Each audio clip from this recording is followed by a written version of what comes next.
Welcome to Talk Treatises. It is genuinely good to be back at the table. Yeah, today we are doing exactly what we promised when we launched this project. We are taking the dusty, leather-bound volume off the absolute highest shelf, blowing off about 3 centuries of cobwebs, and cracking it open to see if the ideas inside still have a pulse. And today, we are tackling a monster. A beautiful monster, one might say. Or perhaps, if we're being technical, a sublime one. Touché. We're doing a deep dive into Edmund Burke's, a philosophical inquiry into the origin of our ideas of the sublime and beautiful.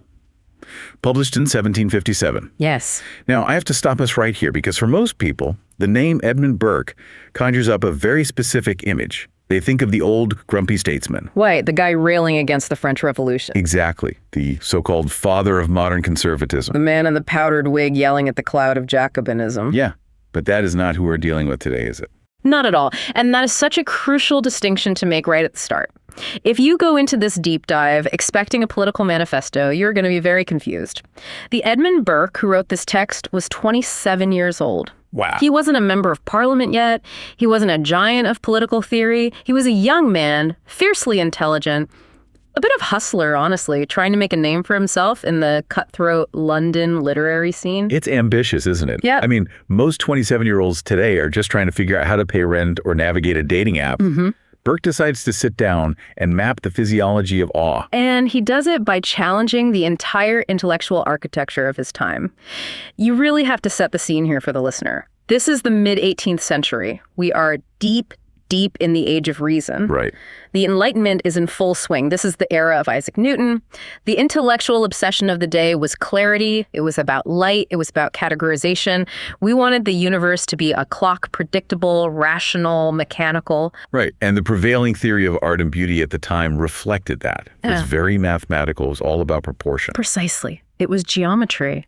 If you looked at a building and thought it was beautiful, the assumption was that you were reacting to the fact that the columns were exactly the right width relative to the height. Like a formula. Yes, a cerebral, intellectual calculation. So beauty was essentially a math problem you solved with your eyes. That's a perfect way to put it. And then comes young Burke, and he basically kicks the door down and says, hold on, that's not how it works. He argues that our reaction to art, to nature, to the world isn't an intellectual calculation at all. It is a gut punch. A physical thing. Yes, it is physiological. It happens in the nerves before it ever reaches the brain. And to make that point, he makes this massive split between two concepts that people had previously just kind of smushed together. Smushed. The sublime and the beautiful. Smushed is the technical term, yes. Before Burke, sublime and beautiful were basically synonyms. If you said, oh, that is a sublime sunset, you just meant it was a really, really nice sunset. There were degrees of the same thing. It's a sliding scale of pretty. Right. Burke comes in and says, absolutely not. These are not just different degrees. They're different species. They are mutually exclusive energies. In fact, they are often opposites. Opposites. One is about love. The other is about fear. One relaxes you. The other tenses you up. He wants to sever them completely. So let's unpack this thesis. Because if they are opposites, they must come from different drivers in the human animal. That is the core of his argument. Burke says human beings, and he's very biological about this, are driven by two fundamental instincts. The first is the drive for society. Okay. We want to connect. We are social animals. We want to propagate the speechiness. We want to be around people. This drive, the social drive, is the root of the beautiful. Okay. So society, connection, love, that equals beauty. Correct. The second drive is the drive for self-preservation. This is the instinct to stay alive, to avoid pain, to survive. The primal stuff. Exactly. This drive is rooted in terror, in power, in the realization that something is bigger than you and could crush you. This, Burke says, is the root of the sublime. That is a radical shift. You're saying that the feeling I get when I look at a flower, that affection, is biologically distinct from the feeling I get when I look at a tornado. Distinct and opposite. And he argues this isn't just a metaphor. He thinks it's happening in your wiring. It's a physiological reaction, tension versus relaxation. We are going to get into the nuts and bolts of that mechanism, the wires and fibers, as he calls them, because it is fascinating how he tries to link 1750s medicine to philosophy. Yeah. But before we get to the tornado and the flower, we have to deal with the toolkit he uses. He starts the book with this discourse on taste. Yes, his opening salvo. And honestly, reading it, it felt like a bit of a detour. But then I realized he's fighting a battle we're still fighting today. Yeah. Because the common wisdom, even now, is beauty is in the eye of the beholder. Or there's no accounting for taste. Right. If you like trashy reality TV and someone else likes opera, that's just subjective. There is no right answer. Burke seems to say, no, that's wrong. There is a right answer. He does. He argues fiercely against radical subjectivity. And his logic is actually quite democratic in a weird way. He asks a simple question. Do we all have the same organs? Generally, yes. Do we have eyes, ears, a tongue, a palate? Yes. So barring some physical defect, our raw input is the same. Okay, I see where he's going. Yeah. But I have to stop you there. Because that sounds nice, but it's obviously not true in practice. I love spicy food. My spouse hates it. It physically hurts them. Clearly, our hardware isn't reacting the same way. See, Burke anticipated you'd say that. He uses the vinegar example. He says if you dip a razor in vinegar and put it on a human tongue, it tastes sour. Unpleasant, yeah. If you dip it in honey, it tastes sweet. He says there is no human being on earth who naturally, physiologically, finds vinegar sweet and honey sour. Okay, at the level of raw chemistry, sure. Vinegar is acidic.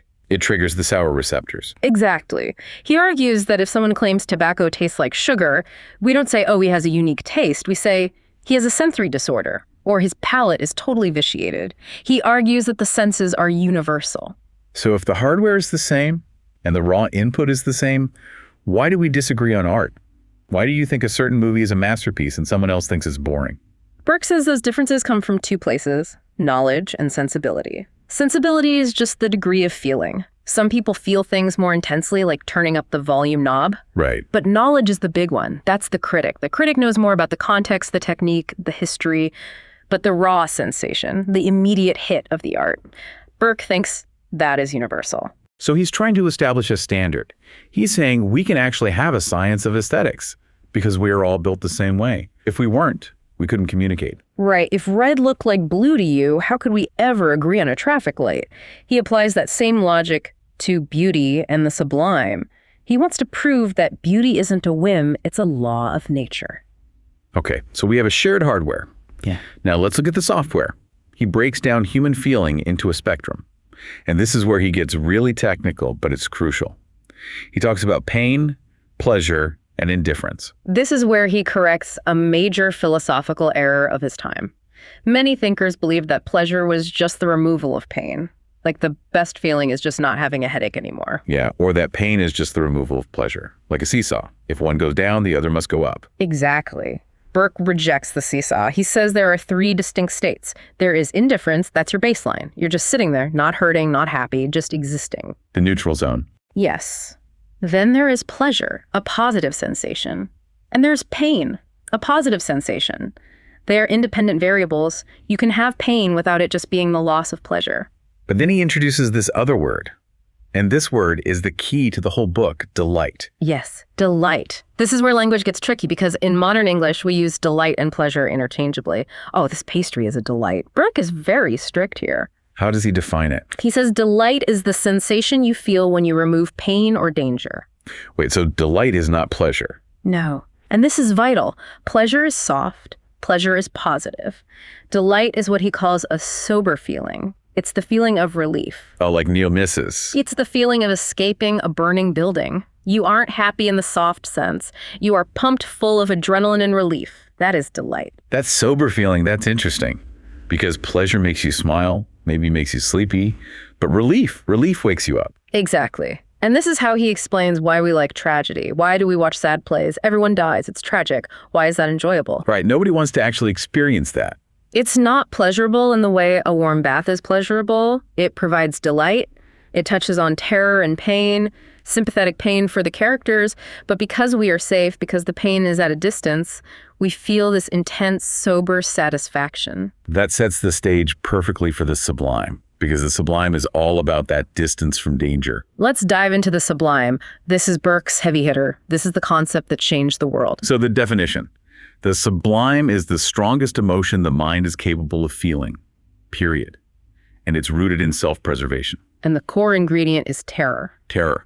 Not awe, not wonder. Terror. Whatever is terrible or operates in a manner analogous to terror is sublime.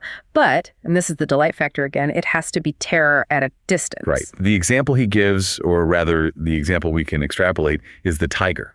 If a tiger is chewing on your leg, that is not sublime. That is just tragic and painful. Correct. That is direct pain. No delight there. But if you are behind a thick glass wall or viewing the tiger from a high balcony and you see that power, that capacity to kill, that ferocity, that is the sublime. Because you aren't actually dying. Your mind understands the danger. Your body reacts with a sort of echo of fear, but you are safe. That tension creates the feeling of the sublime. It's the safety valve. It reminds me of roller coasters. Your inner ear is telling you we are falling, we are going to die. But your frontal cortex knows I am strapped in. The friction between those two realities is the fun part. Exactly. Burke would say the roller coaster is a sublime machine. So let's look at the ingredients. Burke is very specific about what causes this feeling. He gives us a checklist of the sublime. The first one, which I love, is obscurity. Darkness is more productive of sublime ideas than light. That is a direct quote. Burke argues that clarity is the enemy of enthusiasm. When you see something clearly, you see its limits. You know what it is. You feel like you can control it. But when it's obscure, your imagination has to fill in the blanks. And your imagination is always going to paint something scarier than reality. He uses Milton's description of death in Paradise Lost as the ultimate example. Oh, right. Milton describes death as having no shape distinguishable. It's a shadow. It's a presence. It's not a guy in a skeleton suit. Because a skeleton suit is finite. You can look at it and say, oh, bones. I know what bones are. But no shape distinguishable could be anything. It's the monster in the closet. The noise in the dark is always scarier than the noise when you turn the lights on. Precisely. Obscurity creates uncertainty, and uncertainty triggers the self-preservation instinct. This is why horror movies that show the monster in the first 5 minutes usually fail.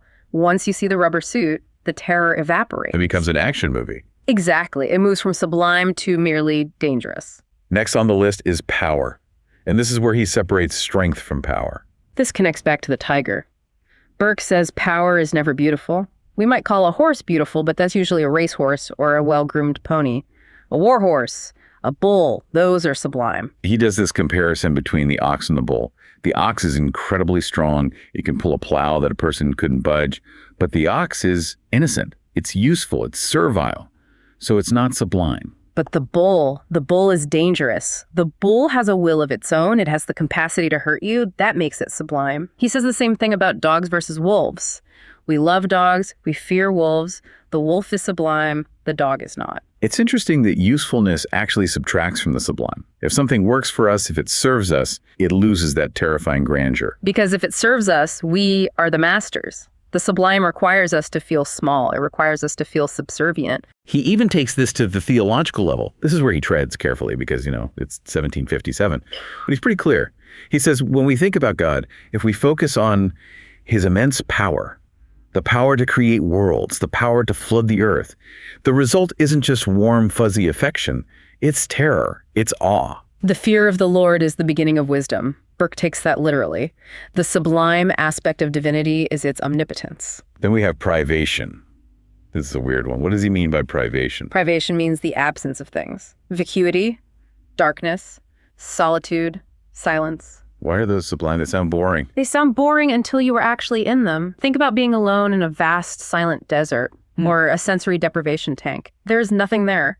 No sound, no visual stimulation. Yeah, that would drive you crazy. It forces you back on yourself. It feels overwhelming. Total silence can be terrifying. It implies a suspension of life. That emptiness is a heavy thing. It's the void. It's the existential dread of nothingness. It is the void. And closely related to the void is the next ingredient, vastness and infinity. Big things are sublime. The ocean, the night sky. That makes sense. But Burke is clever here. He knows we can't actually see infinity. We can't see forever. Our eyes have a limit, so he talks about the artificial infinite. This is how you trick the brain, right? Exactly. He talks about a succession of uniform sounds. Imagine a cannon firing every minute. Boom. Silence. Boom. Silence. After a while, your brain stops anticipating the end.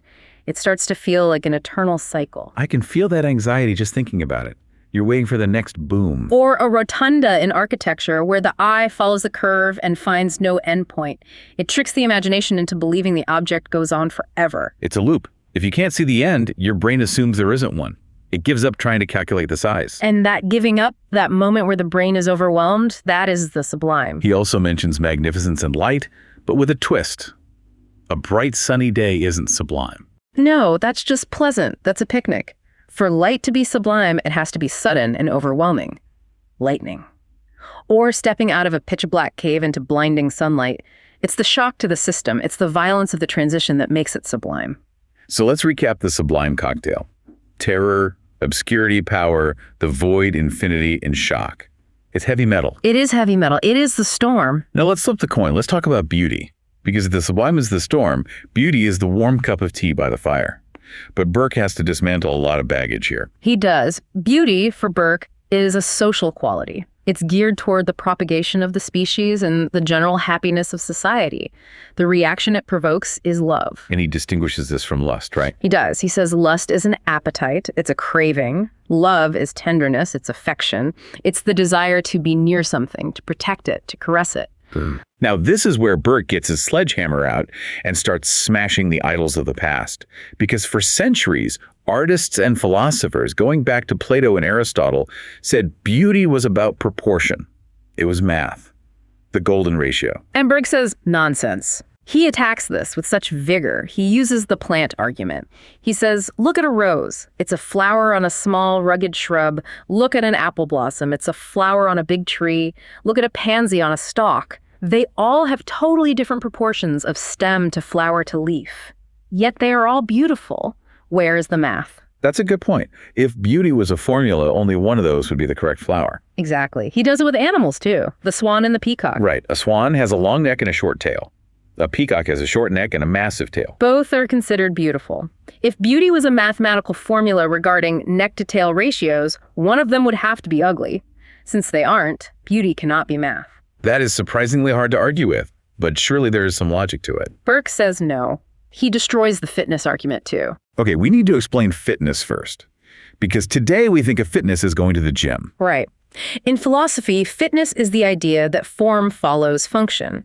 A thing is beautiful if it is perfectly designed for its job. A warship is beautiful because it sails well and carries guns efficiently. Aristotle loved this idea. Aristotle loved it, Burke hates it, and this leads to the famous pig snout argument. The pig snout. It's devastatingly simple. He says, look at a pig's snout. It is an engineering marvel. It is tough, cartilaginous, perfectly shaped to dig through roots and dirt. It is 100% fit for its purpose. But it is ugly. It is undeniably ugly. Therefore, fitness does not equal beauty. He also points out our own internal organs. Your liver, your lungs, your heart, they are miracles of biological fitness. They work perfectly. But if you saw them on a table, you wouldn't say, oh, how beautiful. You'd be disgusted. That's visceral, but true. So if beauty isn't math, and it isn't usefulness, what is it? What are the ingredients of the beautiful? Burke gives us a new list, and it is very sensory. First, smallness. Smallness. He notices that in almost every language, when we want to express love or affection, we use diminutives. Darling, little one, my little bird. We love small things. Puppies, kittens, flowers. We don't love big things. We admire them or we fear them. But we love the small. That's true. Nobody looks at an elephant and says, ah, look at the little guy. Unless it's a baby elephant. Exactly. Next is smoothness. Burke thinks this is the most essential quality of beauty. Smooth skin, smooth leaves, polished marble, water. He says ruggedness, sharpness, spikes these destroy beauty. Beauty must be soft to the touch and to the eye. It's tactile. He's obsessed with the idea that beauty should be easy on the senses. Very tactile. Then there is gradual variation. This is the line of beauty. No sharp angles, no sudden jerks. The line should melt and curve. Think of the curve of a neck or a rolling hill. It's easy on the eye. And then we get to delicacy. And I feel like this is where modern listeners might cringe a little. They might. He argues that fragility and weakness can be beautiful. An oak tree is strong and rugged. It's sublime. A willow tree is drooping and flexible. It's beautiful. He thinks beauty implies a certain need for protection. Strength is for the sublime. Delicacy is for the beautiful. It's very 18th century gender roles, isn't it? The rugged man and the fainting woman. Oh, absolutely. It is deeply coded with the gender norms of his time. But if you strip away the gender politics and just look at aesthetics, he has a point. We tend to find fragile things like a glass vase or a butterfly wing beautiful because of that precariousness. And finally, color. Clear, bright, but soft colors. Yeah. Pastels, nothing glaring. A sunset can be beautiful if the colors blend softly. If they are harsh and blinding, it moves toward the sublime. So we have these two lists. Sublime is vast, rugged, dark, powerful, terrifying. Beautiful is small, smooth, light, delicate, relaxing. Now, the big question, why? Why do these specific qualities trigger those specific emotions? This leads us to section 4, the mechanism. This is where Burke puts on his doctor's coat. He wants to link psychology to biology. He talks about the nerves and fibers. We have to cut him some slack on the medical terminology. It's 1757. But the concept is fascinating. He views the body as a machine. Right, he does. He views the body like a string instrument. He believes our nerves are literal strings that vibrate, and the concept is tension versus relaxation. Okay, walk me through this. Burke argues that the sublime, terror, causes a physical contraction of the nerves. It tightens you up. It braces the body. Think about when you were scared. You clench. Your muscles get tight. It mimics pain. It mimics pain. And why is that delightful? Why do we enjoy it? Burke compares it to exercise. He says the finer organs of the mind can get lazy. They can get clogged up with melancholy. Melancholy, that was the big disease of the age. It was a sort of heavy lethargy. Burke says terror, at a safe distance, shocks the system. It tightens the nerves. It forces the body to wake up. It's a labor that clears the mental palate. So horror movies are like CrossFit for your nervous system. In Burke's view, yes. It prevents mental stagnation. It shakes the dust off your soul. And beauty. Beauty does the opposite. Love and beauty cause a physical relaxation of the body. He looks at the language of love, melting, softening, dying away, swooning. He says this is literal. A beautiful object physically relaxes the sensory organs. Smoothness is easier to touch. It requires less resistance from the hand. Sweet tastes relax the palate. So the sublime winds you up and beauty winds you down. Exactly. It's a hydraulic system of human emotion. And he thinks a healthy human needs both. If you are always relaxed, you get lazy and sad. If you are always tensed, you break. We have to talk about section 5 because this is where he talks about art forms. He pits poetry against painting. And as someone who loves to read, I'm biased, but I think he gives the win to the writers. He definitely does. And this was controversial because painting was considered the supreme art of the Enlightenment. It was clear. It was precise. But Burke argues that poetry, words, is superior for evoking the sublime. Why? Painting is visual. Shouldn't seeing the monster be scarier? You would think so. But go back to obscurity. If you paint a monster, you have to paint a shape. You have to give it a size. You have to show exactly what it looks like. And once you see it, the mystery's gone. It's finite. It was a lizard with wings. Okay. Yeah. I can handle a lizard. Exactly. But words can remain obscure. Words can suggest without showing. When Milton writes about death, he uses words that create a fog of terror. He doesn't show you the skeleton. He makes you feel the presence. He uses the example of Mr. Blacklock here. Yes, the blind poet. Thomas Blacklock. He was blind from birth, yet he could describe visual objects, sunrises, lightning, in a way that moved people deeply. Burke asks, how is this possible if he's never seen them? It proves that words aren't just little pictures in our heads. Right. It proves words affect us via sound and association. The word death or war or liberty, these words stir emotion not because we picture a specific image of liberty, but because the word itself carries a heavy emotional payload. The sound of the word, combined with the context, bypasses the visual center and hits the gut directly. It's the vibe of the word. It is the vibe. And Burke says that creates a more powerful, more sublime reaction than a clear picture ever could. So we have covered the physiology, the sublime, the beautiful, the mechanism, and the arts. Before we get to our thought experiments, we need to talk about why this matters. Why are we still doing a deep dive into a 27-year-old's essay from 1757? Because it changed everything. Before this, art was moving toward a very rigid neoclassical perfection.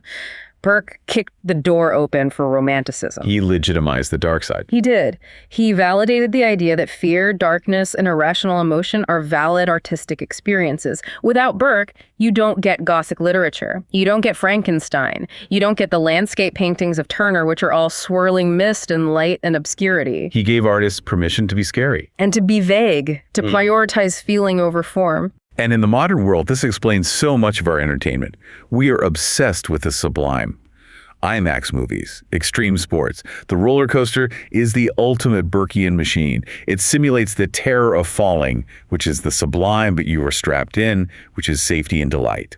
Even in design, think about user interface. A pretty app uses Burke's beauty, smooth corners, soft colors, easy transitions. It relaxes you. But a monument, a war memorial that uses the sublime vast stone, hard lines, silence. It wants you to feel awe, not comfort. So Burke is everywhere. He is everywhere. All right, this brings us to the part of the show where we take these 18th century ideas and throw them into a particle accelerator. It is time for thought experiments. A quick disclaimer for you listening at home. The following thought experiments are for entertainment and educational purposes only. Please do not build a terror chamber in your basement. Thought experiment number 1, the perfectly safe terror chamber. Okay, set the scene. We are testing Burke's definition of delight, which is terror at a distance. We build the ultimate virtual reality simulation. You're falling into a black hole. Okay, high concept. The graphics are photorealistic. The sound is that artificial infinite drone, just a low vibrating hum that never resolves. The haptic suit squeezes you to simulate the tidal forces of gravity. It is the most terrifying sensory experience ever created. So maximum obscurity, maximum vastness, maximum power. Yes. But before you go in, we give you a hypothetical sedative. Let's call it Burke blockers. This drug completely suppresses your amygdala. It chemically removes your ability to feel biological fear. You cannot produce adrenaline. You cannot contract your nerves. You're physiologically incapable of tension. So we have removed the mechanism. The body cannot contract. Exactly. You enter the simulation, you see the event horizon, you hear the drone, you feel the pressure. But your heart rate remains at a steady 60 beats per minute. This is a great question. The question is, do you still experience the sublime? Or does the experience collapse? If we follow Burke strictly, if the sublime is the tension of the nerves, then without the tension, the sublime cannot exist. So what does it become? It becomes data. It becomes a screensaver. If you look at a black hole and you feel no terror, no awe, no smallness, you're just looking at a circle. It implies that the sublime requires a belief, even a momentary suspended belief, in the thread. I think it does. I think Burke would say that without the physiological brace, without the cringe, there is no aesthetic experience. The mind knows you are safe, but the body must believe you are dying. If the body knows you are safe too, the magic trick fails. So the safety valve can't be too safe. You need the tiger to be behind glass, but maybe the glass needs to rattle a little bit. Exactly. You need the doubt. Thought experiment number 2, the utility beauty paradox machine. I like the sound of this. This one is for the designers. Burke says fitness, meaning utility, does not equal beauty. So let's test it. We are going to design a car. Let's call it the Burke Mobile. This car is mathematically perfect in its utility. It is the most aerodynamic shape possible, maybe a teardrop or a wedge. It has perfect visibility. Every curve serves a function. It is 100% efficient. It gets 500 miles to the gallon. It never breaks down. So at its maximum fitness, Aristotle would weep with joy. Yes. But we intentionally violate every one of Burke's rules for beauty. We make it rugged, not smooth. We make it angular, not gradual. We paint it a muddy, obscure color, let's say murky brown. We make the engine sound like a cannon uniform, loud succession. So it's a jagged, loud brown wedge. Yeah. But it is the best car ever made. The question is it beautiful? This is the battle between engineering and aesthetics. Modern functionalists, the form follows function crowd, would have to say yes. Yeah. They would say the efficiency makes it beautiful. They would say the logic of the design is beautiful. But Burke would say... Burke would say it's a pig's snout. He absolutely would. He would say, I admire the car, I respect the car, I am glad the car exists. But he would deny that it is beautiful. Because beauty requires love. Because beauty requires that relaxation, that softening. A jagged, loud, brown wedge does not make you want to caress it. It doesn't make you want to protect it. It suggests that there is a ghost in the machine of aesthetics, that we crave a certain inefficiency, a certain softness that has nothing to do with how well something works. It explains why we still buy vintage cars that break down every week. They are smooth, they are curvy, they are chrome and leather. They are beautiful in the Burkean sense, even if they have zero fitness. We are suckers for the smooth curve. Yeah. We will trade efficiency for affection any day. We will. And that's very human. So what does this all mean for you, listening to this on your commute or in the gym? I think it's a reminder that you need a balanced diet of experience. Burke depicts a world that is a binary of tension and relaxation. If your life is all beauty, all softness, all comfort, all smooth edges, you get soft. You get lethargic. You suffer from that melancholy. You need the storm. You need the challenge. You need the labor of the sublime to tighten the nerves and make you feel alive. But if your life is all sublime, all terror, all stress, all vast, overwhelming problems, you break. Exactly. You need the beauty to relax and recover. You need the garden and the mountain. Here is a final thought for you to chew on today. Look around your own environment. Look at the apps on your phone, the architecture of your city, the entertainment you consume. Ask yourself, is this trying to relax me into affection or tense me up into awe? Once you start seeing the world through Burke's binary, you can't unsee it. It's everywhere. That's it for this deep dive into the mind of Edmund Burke. Until next time.